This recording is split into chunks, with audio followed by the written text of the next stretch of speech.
Téléfoot s'arrête sur TF1, quelle émission va remplacer le programme phare de Grégoire Margoton?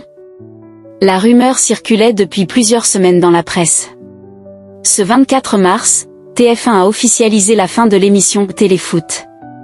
La chaîne a révélé que la dernière diffusion de ce programme emblématique aura lieu en juin. C'est une page qui se tourne pour le programme mythique.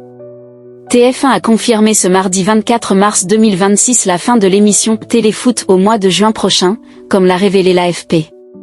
Le dernier numéro de l'émission présentée par Grégoire Margoton est prévu le 14 juin. Téléfoot devrait être remplacé par une émission multisport à partir de septembre, selon les informations de l'équipe et confirmées par TF1 auprès de l'AFP.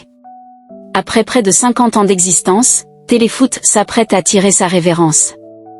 La chaîne TF1 a officialisé ce mardi l'arrêt de l'émission Téléfoot, expliquant que le dernier numéro sera diffusé le 14 juin prochain.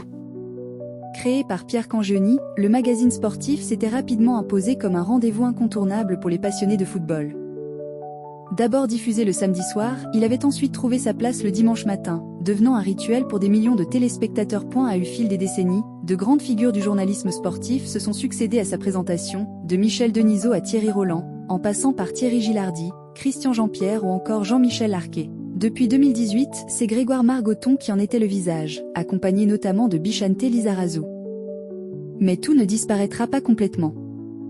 Selon les informations relayées, Téléfoot pourrait continuer d'exister sur la plateforme TF1+, dans un format encore à définir. Durant des décennies, Téléfoot a été bien plus qu'une simple émission sportive.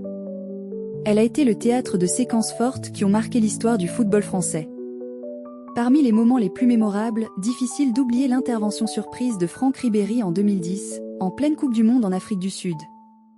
En short et claquettes, visiblement très ému, le joueur était venu s'exprimer en direct, livrant sa version des faits sur la crise qui secouait alors l'équipe de France. Autre séquence restée dans les annales, l'interview de Patrice Evra en 2013. L'ancien capitaine des Bleus s'y était attaqué frontalement à plusieurs journalistes et consultants, provoquant une vague de réactions et de polémiques. Malgré ses coups d'éclat, l'émission a peu à peu perdu de son influence. L'explosion des droits télévisés, la multiplication des diffuseurs comme Canal+ dès les années 80 puis beIN Sport, ainsi que l'évolution des modes de consommation du football ont progressivement affaibli son audience. TF1 a donc choisi de tourner la page. La direction des sports de la chaîne planche déjà sur une nouvelle émission multisport qui prendra la relève dès la rentrée de septembre. Grégoire Margoton devrait rester aux commandes de ce futur programme. Le magazine Automoto, autre programme emblématique de la chaîne, continuera quant à lui d'être diffusé le dimanche matin.